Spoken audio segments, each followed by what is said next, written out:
Hello everybody, Andy here from Glass Half Dead, the #1 kill team channel on YouTube, unless of course you are aware of any other channel on YouTube, in which case, yeah, I've done this bit a few times now. So hey, Necrons, the Canoptek Circle have just won LVO. So in this video, we're gonna go over uh, my Necron paint scheme, apparently. We're gonna go over who won. We're also gonna look at some data. I need to stop making that joke. Because this is fun and it's interesting to see. And the reason that I think it is still worthwhile looking at individual tournaments, partly because these are the largest tournaments that happen for Kill Team, but also because we're so new to the new approved ops that, in addition to Deathwatch and Canoptek Circle being released, but the new approved ops were a really big deal and changed the entire game, that it's still quite worthwhile looking at just the raw, like, this is a big event, let's take a look at it. So obviously last week we did take a look at the London Grand Tournament, which I think had, I'm going to say, the final number of players, I think was 90. We look at the numbers soon. And obviously I looked at that last week. And this week we had LVO, which had, I'm going to say, like 116, or maybe it was 106. I think it was 106. Obviously, it did have more registered players, but I counted up number of drops, etc. We'll get to that when we get to the numbers. These are interesting because LVO, this is the second LVO this year, in case you aren't aware. We had an LVO back in January, and now LVO, Las Vegas Open, which is normally, I believe, the biggest American event. Certainly, once upon a time, it was the biggest American event, and I believe it still is. However, it has been, from a 40K perspective, somewhat eclipsed by the LGT, specifically for 40K, but I believe that LVO is still larger for every other event. So, for example, in the UK, the LGT last week got like roughly 1,200 players, whereas LVO for 40K this week got like 560. I don't think it broke the 600 mark, which isn't as many as it got back in January, but that's because obviously, many people will book one big event in the year, and Vegas is not exactly cheap, etc., etc. So that's not to say that 40K is dying or anything. I'm just kind of trying to look at the different tournaments. However, everything else at LGT is smaller than it is at LVO. So at LGT, for example, I believe there were like 12 Sigmar players. What? That's crazy. Like, that is an insane ratio. I have no idea why. I believe Shatterpoint, Star Wars Shatterpoint, had like 9 players.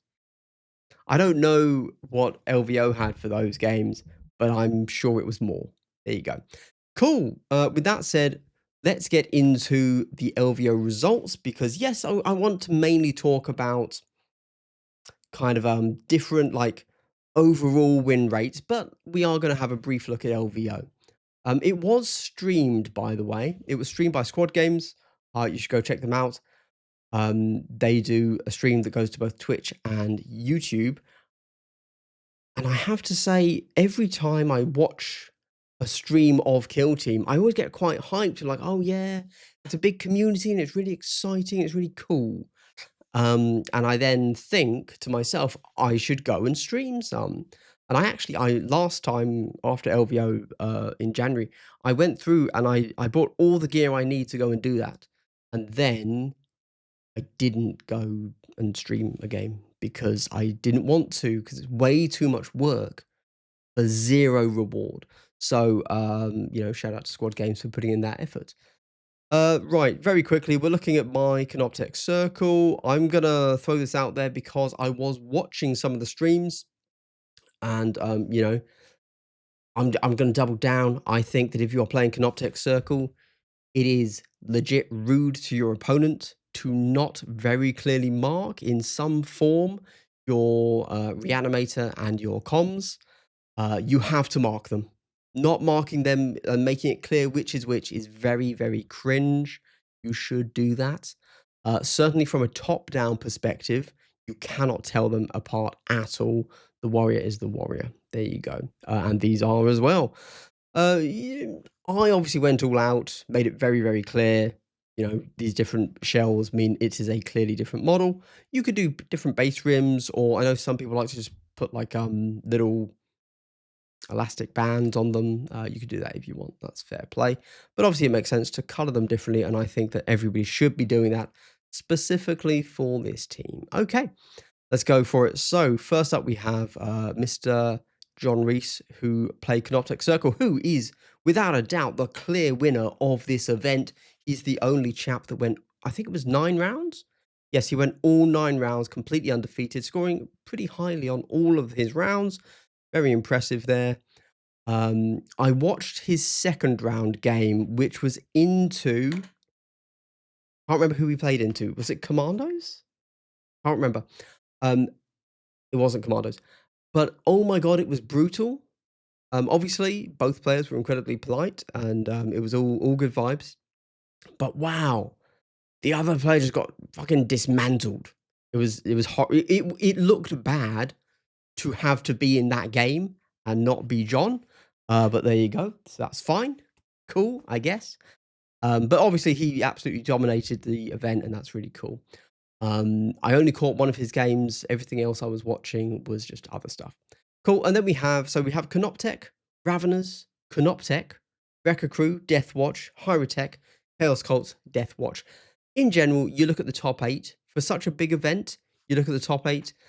You could look at top 5, because this is who has 2 losses down to number 5. Beyond that, you then have 3 which have a draw before you get to 3 losses. If these guys didn't have draws, they would still be double loss. So there you go. So some draws mess with that a little bit. When you're looking at the kind of the spread of teams, are they? No, Chaos Cult. Chaos Cult is heavily elite. Sorry, Horde. Everything else is an elite team. We'll look at that in a moment, because also some of these teams were the most picked team. So is it just the sheer number of players, and actually the game is incredibly well balanced, and it just so happens that the teams that were taken the most ended up winning? Or are these some of the best players and they took the best teams and they believed these elite teams were the best teams, etc., etc.? It's very hard to say. There's no doubt that elite teams are having their moment at the moment, because say what you will about the elite meta or the elf meta or horde meta or whatever some people think we're in. I personally felt we've been in an elite meta for this entire edition, and some people claimed we weren't, but very clearly we still definitely are. And I think the fact that a 9-round tournament, I have my gripes about a 3-round tournament. I think we get very little usable data from a 3-round tournament, but a 9-rounder is really, really good. Nice. Even the LGT last week's 6-rounder wasn't enough. It needed to be a 7-round event. 9 rounds, more than enough. So that's great. I think that John was the official winner for like the last 3 games he played. Like, if he had lost a game, it would have changed things. But yeah, everybody else had already lost a game by that point. So it was like, okay. So he was just having a free day 3, basically. But 9 rounds is really cool. Really shows you what people can do. So that's cool. And sure enough, elites. Everybody's elites. I don't know how the Chaos Cult slipped in there, but they definitely did.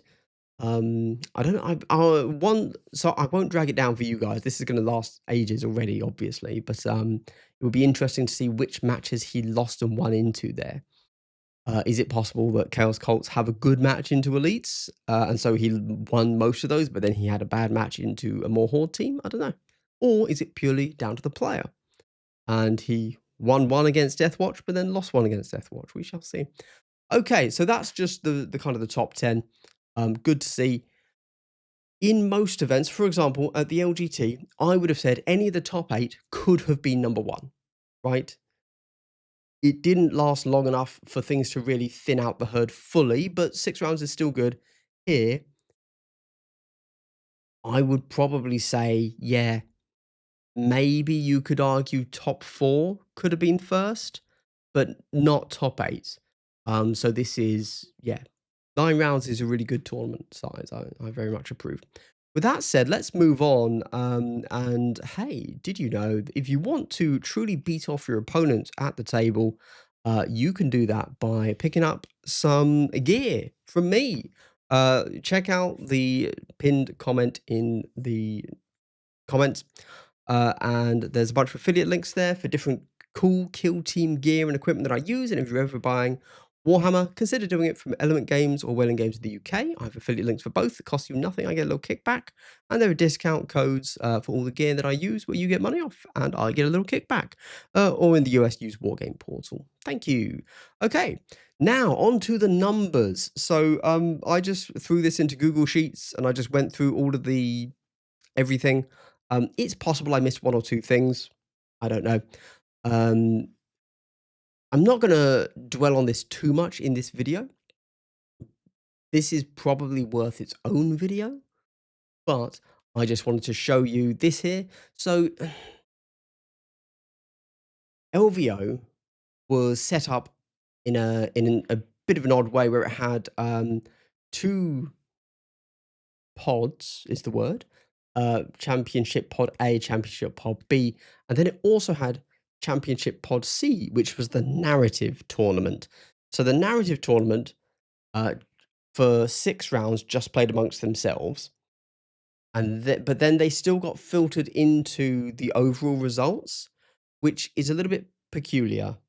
And I don't quite know why they chose to do it that way. I'm sure there's a reason, and that's fine.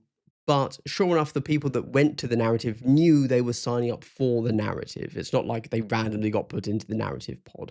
They still had 6 rounds.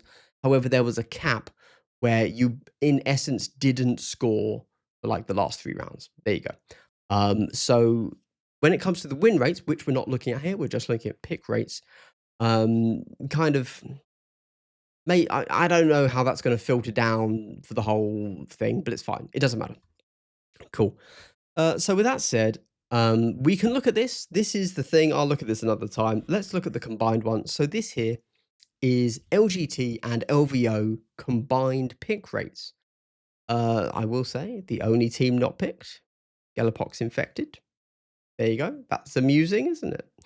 Oh, and Warp Coven, not picked. There you go. That's weird. I genuinely wonder why. I would have said, oh, well, Warp Coven isn't picked because, of course, you know, other reasons. Oh, wait, no, Warp Coven must be picked. Surely. They haven't been picked. Okay, never mind. Fine. Numbers. Who would have guessed? Presumably, the Warp Coven weren't picked.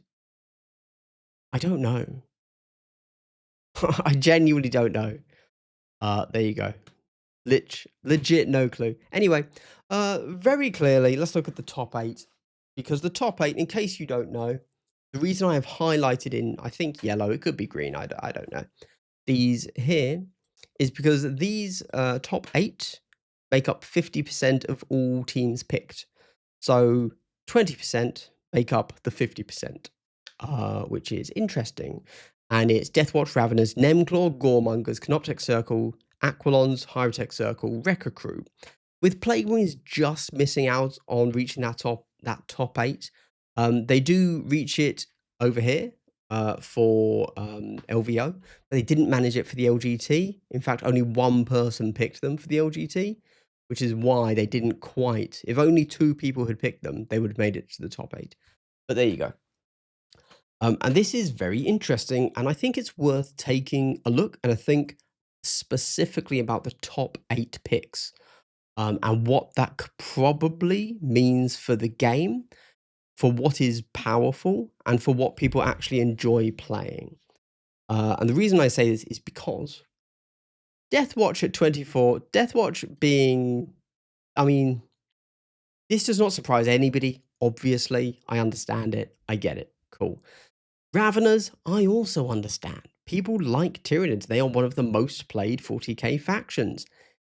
Is that because everybody now owns them because of Leviathan? Maybe. I don't know.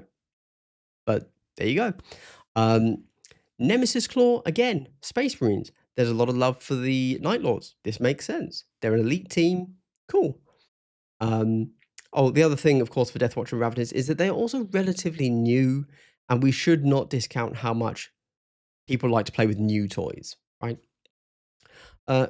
Goremongers, this is the one that continues to confuse me. Is this primarily from here? No, Goremongers are down at 6, about roughly evenly picked then, fair.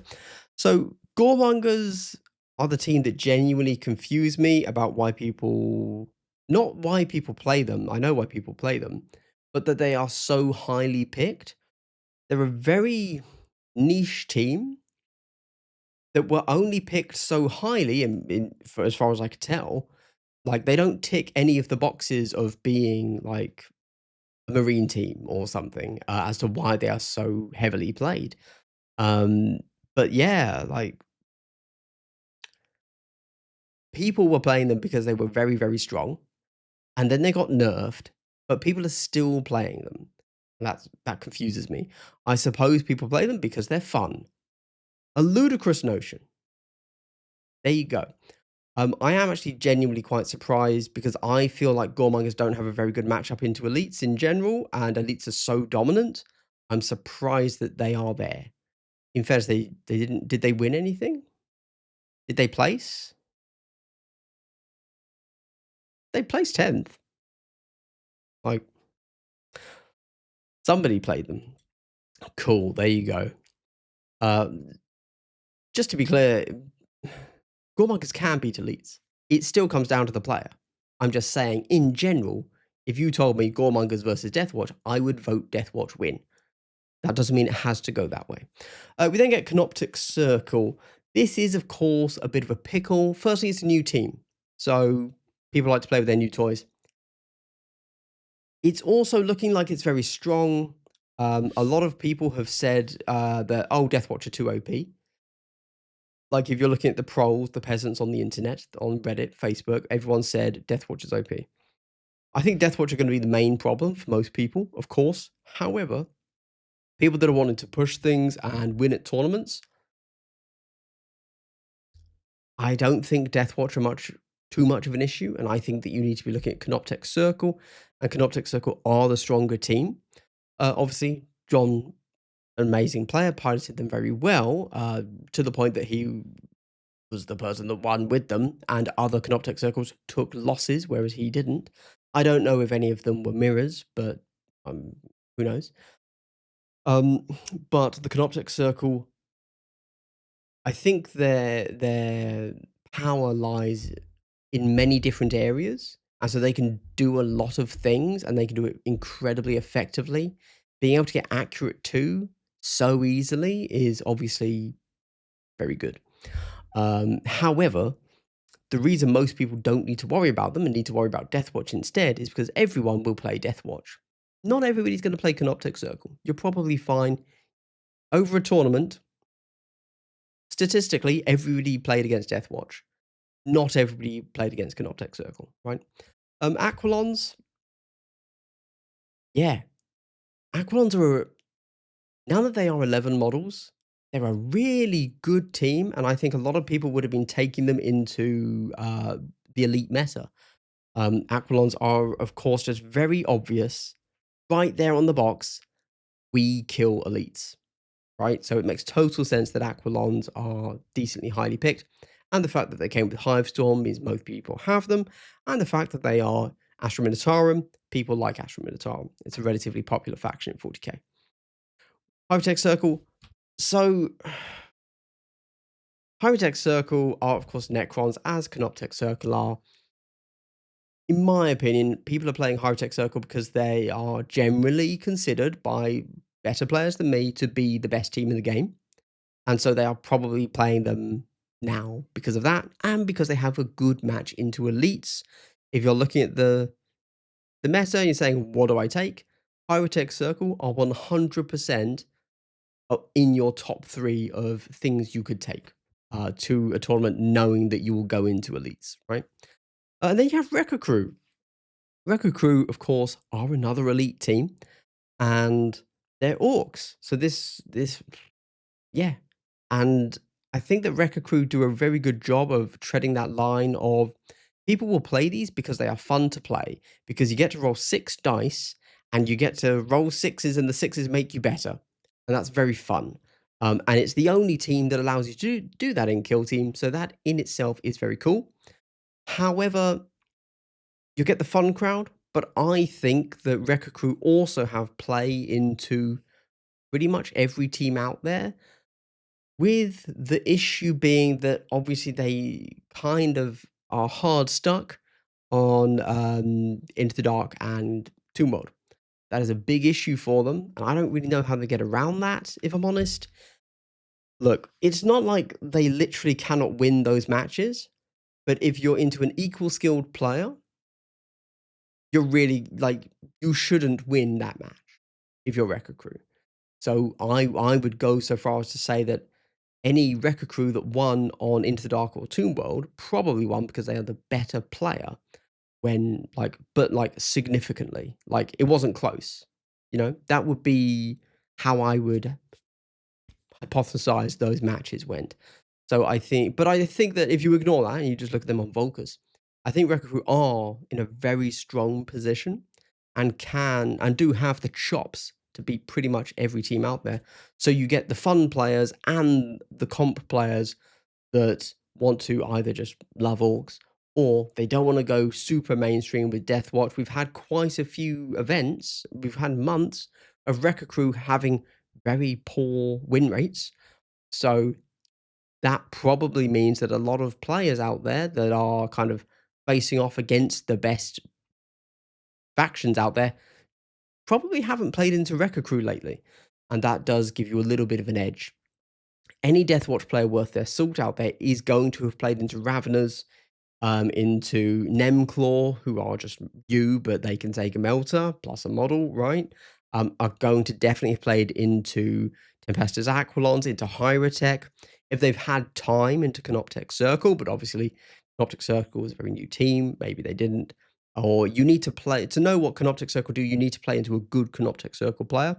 Most players with Canoptek Circle are not yet good at it. It's a brand new team, especially when you have to take into account the fact that approved ops define whether or not you're good at the game. So, and that is also entirely new, released the week after Canoptek Circle and Deathwatch. So there's a lot of issues with people getting being able to get good learner games into Canoptek Circle at the moment. Obviously, that is going to rapidly go away over the next month, but for sure for this tournament, that would still be a bit of a tough one. But yeah, I think Wrecker Crew are obviously not so much now, but are a good team, and them being in the top 8, the top 20% of teams taken that make up 50% of the entire field makes total sense. So if you're looking at going to a tournament yourself, hey, make sure you can beat elites because everybody you play is going to be elites. There you go. Yes, and that's going to be a real issue for you. Yeah. Cool. Okay. Well, thanks for watching. Hey, check out all of this stuff. That'd be cool of you. Thank you very much. If you went to LVO, how was it? How was the event? I will say LGT, I've been there before. I didn't go this year. Is always it is a tournament. It is a tournament and that's it. There's no shop. You don't buy things. Technically, I think there were 3 shops there, but, like, they're just little stands in the corner where you can play a game of Halo Flashpoint, right? It's not a real convention. I believe that, LVO tries to make it a little bit more of a convention. It does have, like, a little, shop alley where you can visit, like, 2 dozen different, shops. I know that GW was in attendance there, I believe. Um, so if you went to LVO, let me know how was the convention side of the tournament, because that's always fun. I think when you're going to a tournament, it's nice to have something to do in between getting your in between bending over, let's just say, because that's what I do at tournaments. I am not a tournament player. Thanks for watching, everybody. Stay gangster. Goodbye.